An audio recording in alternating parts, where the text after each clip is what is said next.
Kita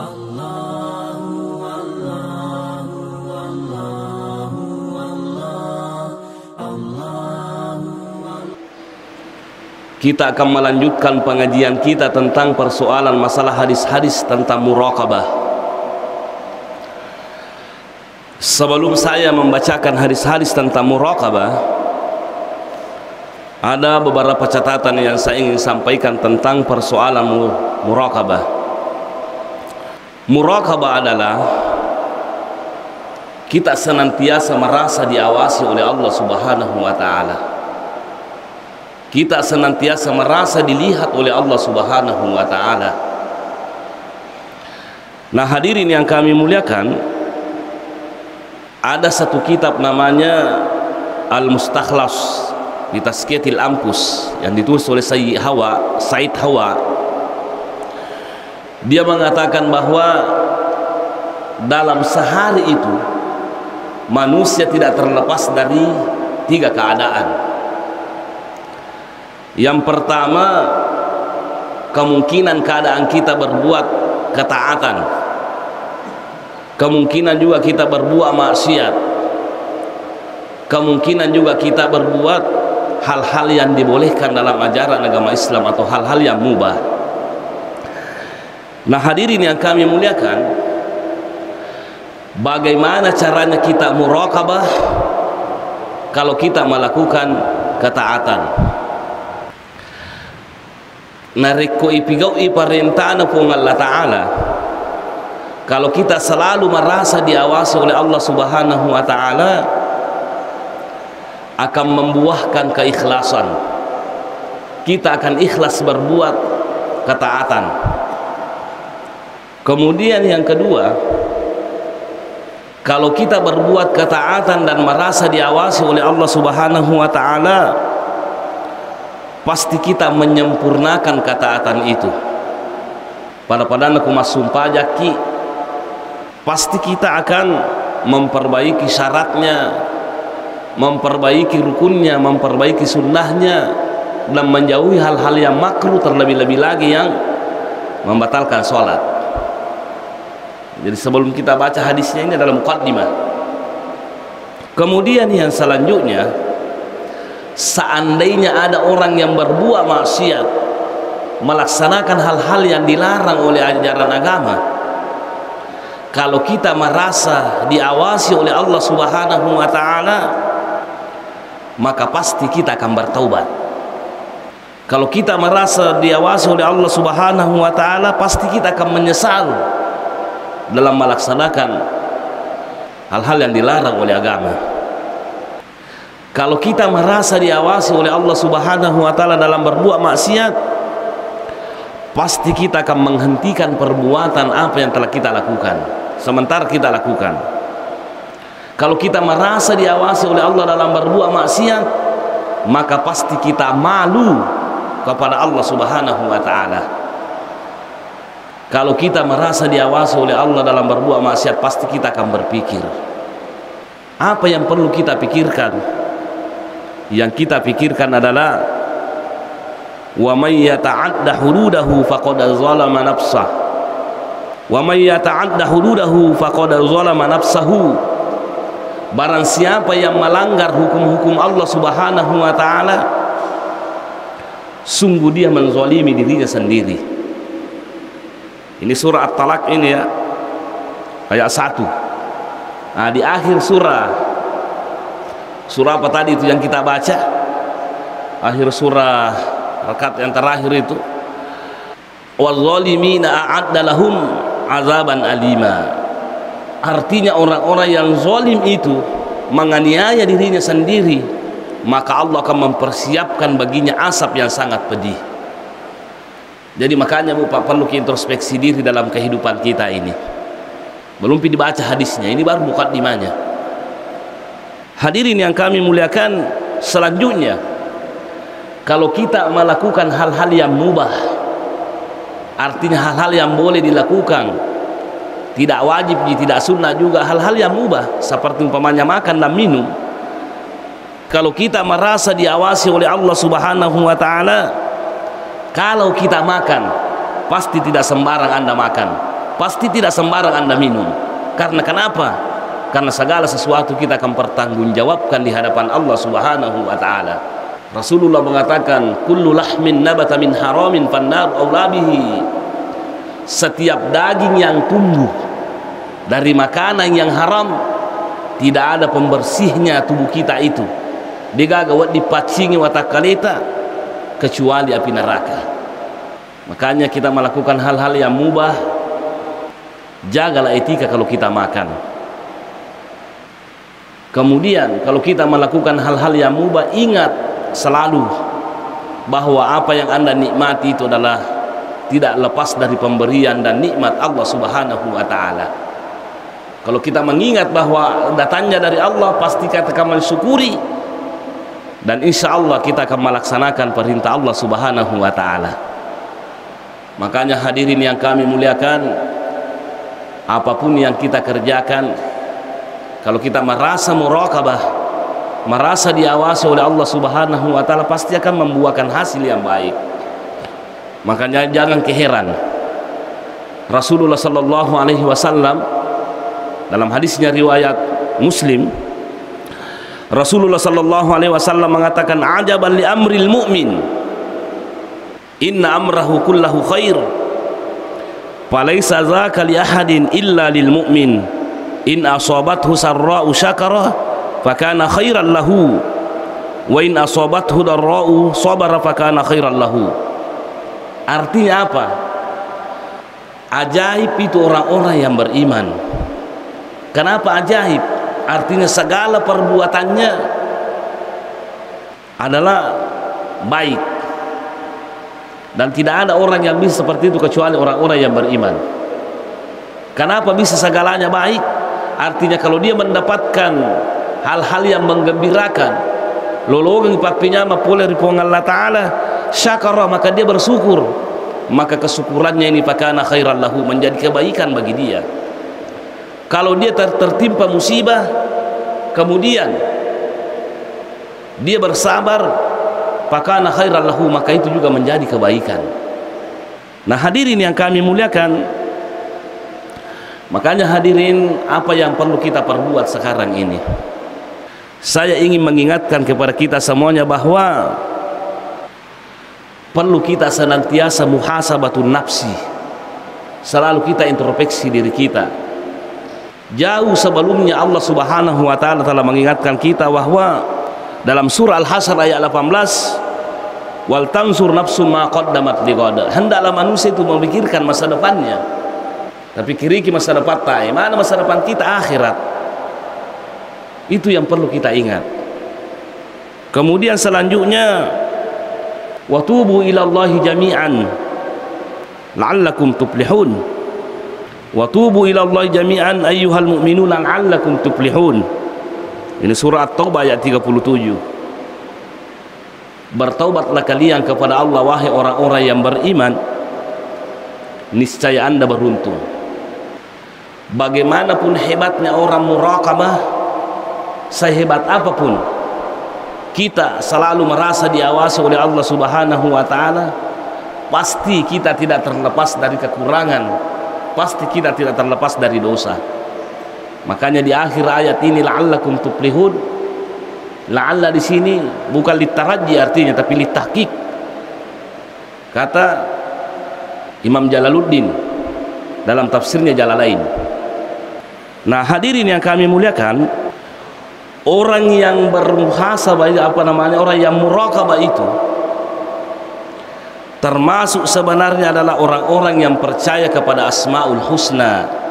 Kata Ibnul Qayyim dalam bukunya Madarikus Salikin,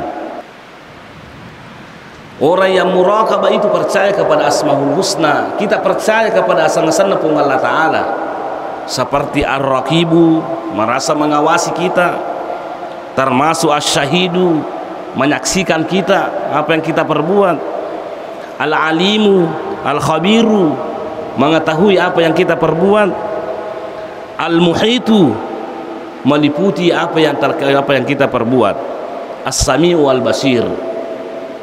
Hadirin yang kami muliakan, muhasabah atau muraqabah hadirin yang kami muliakan banyak hadisnya. Yang saya ingin jadikan contoh di sini supaya menjadi nasihat buat kita semuanya dalam kitab Riyadhus Shalihin ini, ada tentang kisah ini. Ada 3 orang. Saya akan bacakan hadisnya. An Abi Hurairah radhiyallahu anhu annahu sami'a an-nabiy sallallahu alaihi wasallam yaqul. Dari Abi Hurairah.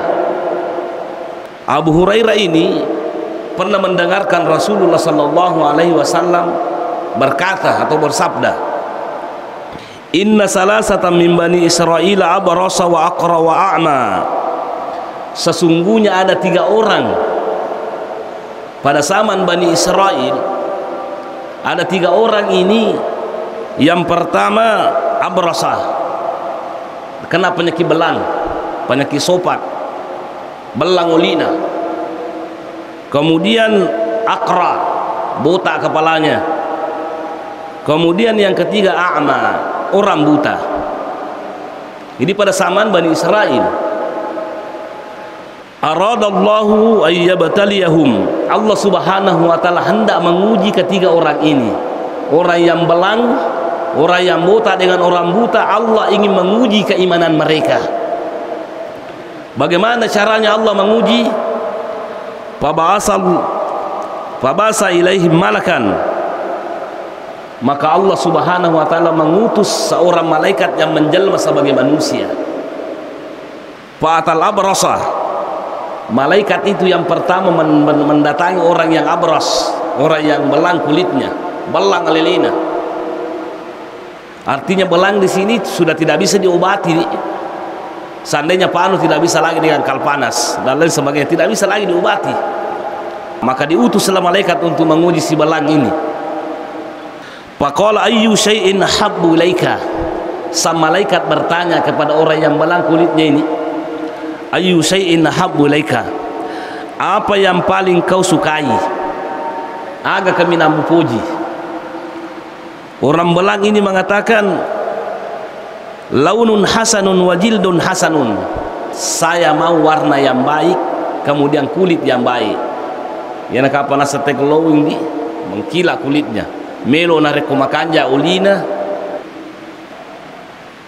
Wa yazhabu anni alladhi qad qazarani nasu.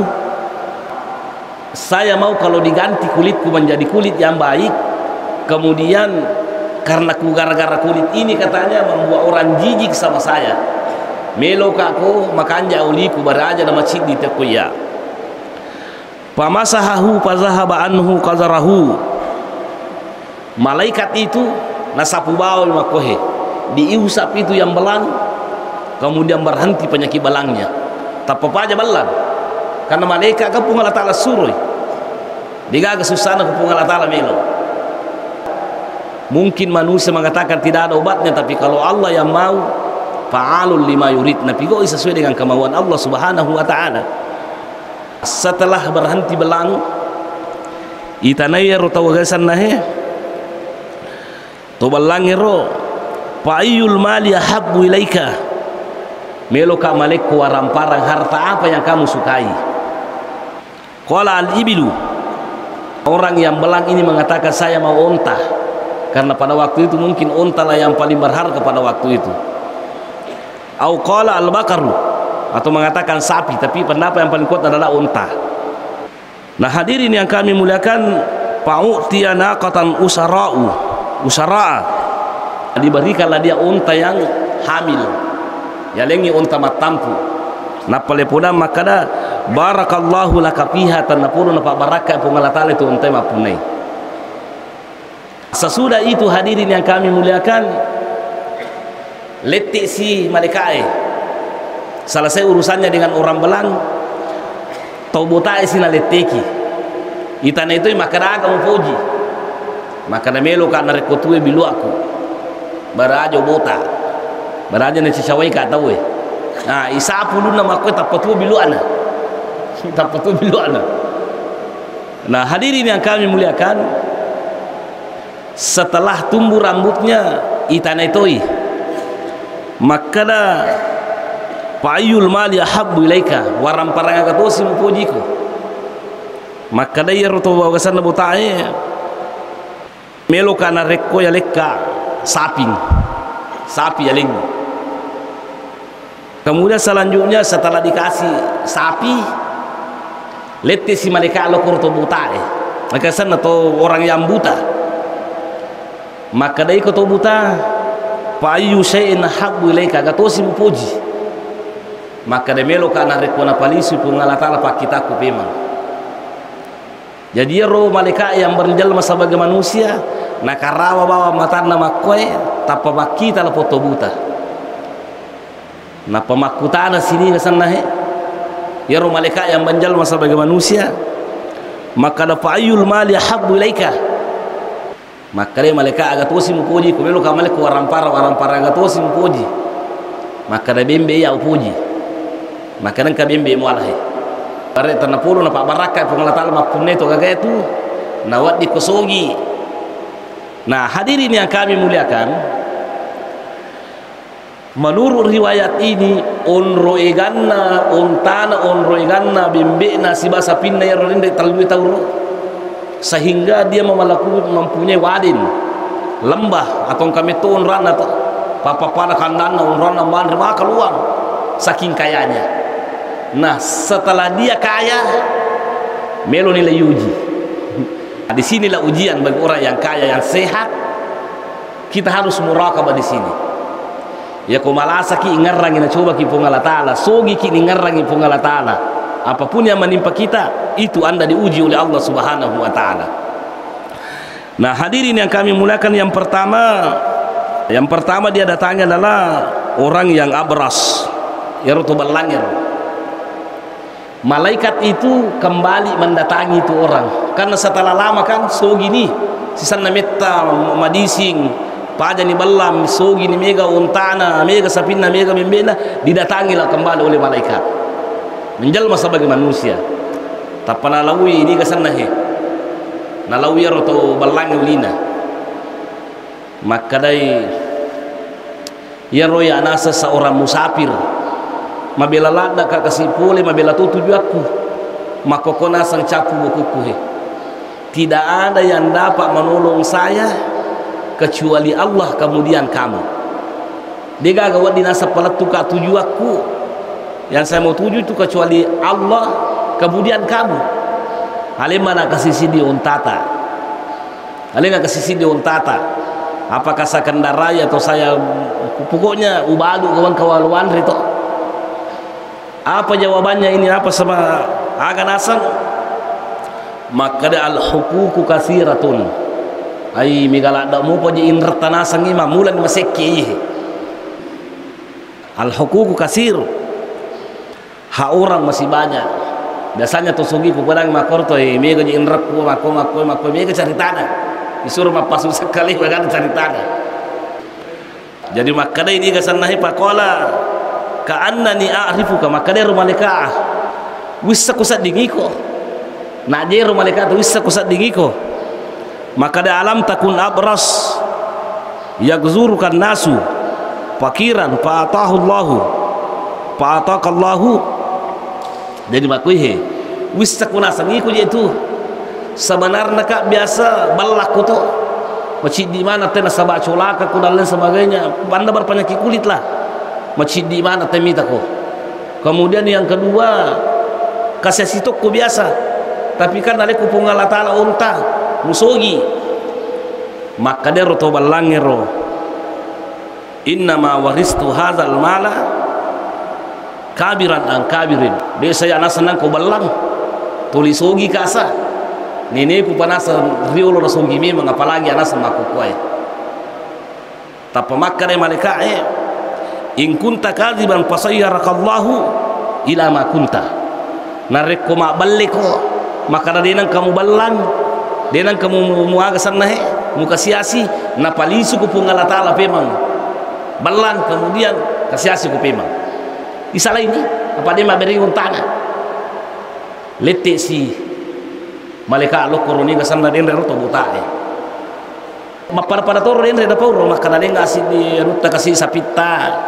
Saya ini musafir dari jauh, mabelala kasih capu bukuku. Jawabannya orang siapa namanya orang buta ini? Pada dia jawabannya.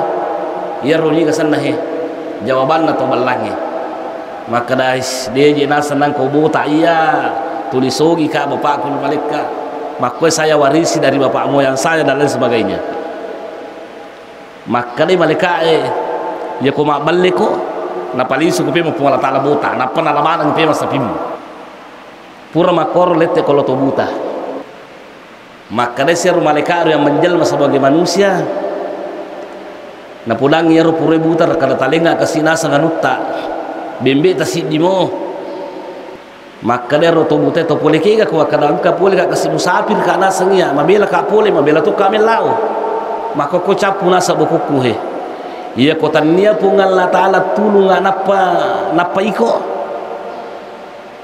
dia kasih ulat tuju aku kemudian saya akan menderita juga aga na sangero to butai ro maka dia roto butai riolo buta ka nasang riolo maperri ka digaga bembeku maka kona saba usukuruki papenya manna pungal la taala iko mani lono mupile bembe siaga melo bala terserah anda siaga melo bala namo siratu wala de tu cai kenapa karena inna lillahi wa inna ilaihi rajiun apuna na mana po Allah taala ala do nah hadirin yang kami muliakan tapa makka de romalekae sitongan na nasang de awa perlu bembe ternyata kamu musafir tapi saya adalah seorang malaikat yang diutus Allah untuk menguji kamu yang diutus Allah untuk menguji kamu nah utus suka Allah Ta'ala untuk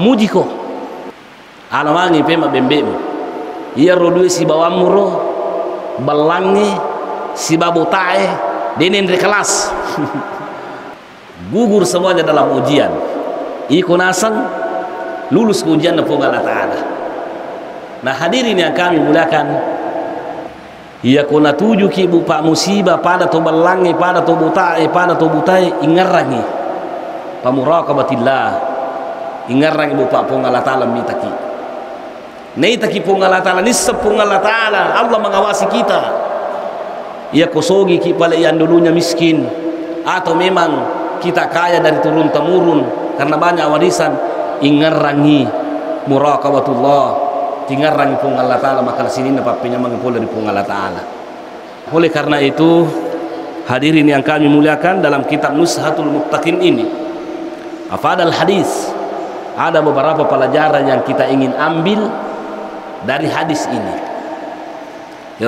kisah atau butai atau balang sima atau butai yang pertama min aqbahis sifati al-bukhlu salah satu sifat yang jelek itu dalam pandangan agama kita adalah tomasike magi bukan namanya karena nisyanu ni'mat Allah nisyanu ni'matillahi karena yang lupa papinya mana pung Allah Ta'ala pung Allah Ta'ala maliki mamu cema bagi mamu cema pasusaka dari Allah untuk Allah itu boleh pung Allah Ta'ala paling supaya malin pung Allah Ta'ala kemudian al-bukhlu wal kizbu mujibani li ghadabillahi ta'ala wa suhtihi kama hasula lil abrasi wal aqra masike si bapak belengi itu akan mendapatkan siksaan dari Allah Subhanahu wa taala sebagaimana tadi yang dilakukan oleh orang yang belang dengan orang yang buta ingat la in syakartum la azidannakum wa in kafartum inna azabi lasyadid ya katusyukuru ki papenyaman na pugala ta'ala na tambaywi kapan anda ingkari nikmat Allah wadi jaji bupak mancani pacalang itu papenyaman na puangnya sebagaimana apa tadi yang dilakukan oleh orang yang belang dengan orang yang buta kemudian as-sidqu wal karmu minas sifatil hamidah kita jujur kemudian kita dermawan adalah sifat yang baik artinya ini napulaki anda gurta dilana kita nanya ya rutalla sifat apa namanya melampui jujur dalam berbicara kemudian dermawan mabasaki adalah sifat yang baik batona iku masalang ipu sifat beraja na turun ki pacalan pung Allah Ta'ala kemudian wa qad ittasafa bihima zalikal a'ma fahamalahu ala syukri wal judi. Ia nasipa enangi na posipa atau agasan nahi na posipa atau butai mabasai kemudian jujur, maka dia mendapatkan nikmat Allah. Papenya mana pungal atala langgan dia miliki mana nuang ngero endre na punero de na buta pemang de to na kasiasi pemang pada endre ronero to balang si batu butai pa yalamana ni pemang waran paranna mau dijanji pamati mana ni pemang pada Qarun ditenggelamkan dengan hartanya. Kemudian al jazaa'u inda Allah ta'ala ala ma yazharu min amalil insani wa bihasbi niyatihi. Pemalakna pun Allah Ta'ala, balasan Allah Subhanahu wa Ta'ala itu sesuai dengan amalan manusia dan sesuai dengan niat kita. Aga tapigau, aga tota niakan, itulah yang akan mendapatkan balasan dari Allah Subhanahu wa Ta'ala. Kemudian selanjutnya jawasul ikhbari an Bani Israel. Ini kan kisahnya orang Bani Israel di. Artinya kisah ini sebelum datangnya ajaran agama Islam. Makanya boleh kita bercerita tentang kisahnya orang-orang apa namanya, orang-orang Yahudi dengan orang-orang Nasrani itu kalau mendatangkan manfaat dan tidak dilarang. Israeliat itu tidak dilarang. Cuma dalam kaidah tafsir tidak boleh dibenarkan. Ya kok jangan sampai salah. Tapi dan tidak boleh juga disalahkan, jangan sampai benar. Tapi khusus kisah ini pasti benar. Kisahnya ini orang buta, orang belang, orang apa namanya, orang buta. Kenapa pasti benar? Karena hadis-hadis sahih. Nabi langsung yang bercerita bahwa karena diriwayatkan oleh yang diriwayatkan oleh muttafaqun alaih. Imam Bukhari Muslim yang meriwayatkan ini hadis sahih. Kemudian hadirin yang kami muliakan, yang jelasnya kita simpulkan pengajian kita ini tentang muraqabah. Mungkin insyaallah kalau malam pemurta kita akan melanjutkan karena banyak hadisnya. Kesimpulan dalam hadis tentang muraqabah ini bahwa ya komelo ki salama alino salama akhira harus senantiasa diawasi oleh Allah Subhanahu wa Ta'ala. Kalau kita ingin mendapatkan kebahagiaan dunia akhirat, apapun posisi kita, apapun profesi kita, selalu kita ingat bahwa pun Allah Ta'ala mengawasi kita. Kita ustaz harus juga selalu merasa diawasi oleh Allah supaya kita menyampaikan kebenaran. Kita sebagai orang kaya, kita harus merasa diawasi oleh Allah Subhanahu wa Ta'ala supaya macaki sukuruki Pak Berina puangnya dengan jalan dipasui sakana, kemudian aja tamaseki tapi membesaki. Kita mau berbagi kepada orang. Hadirin yang kami muliakan, waktu yang singkat kita mengikuti membaca hadis-hadis Rasulullah sallallahu alaihi wasallam, tapi namun ibu pasti di hadisan Nabi ta dua ayat dan lain sebagainya kita jadikan nasihat pada subuh hari ini. Kalau kita selalu merasa diawasi oleh Allah, insyaallah tanah puluh na tuluki puangnya nawadiki salama alinu salama ki akhirat. So oleh karena itu mari kita sama-sama berdoa kepada Allah, mudah-mudahan dia memberikan petunjuknya dan hidayahnya supaya kita selalu merasa diawasi oleh Allah. Amin. Bismillahirrahmanirrahim. Alhamdulillah wassalatu wassalamu ala Rasulillah. Rabbana zalamna anfusana wa illam taghfir lana wa tarhamna lanakunanna minal khasirin. Rabbana ighfir lana wa li ikhwanina allazina sabaquna bil iman wa la taj'al fi qulubina ghillan lil ladzina amanu rabbana innaka ra'ufur rahim. Rabbana la tuzigh qulubana ba'da idh hadaytana wa hab lana min ladunka rahmatan innaka antal wahhab.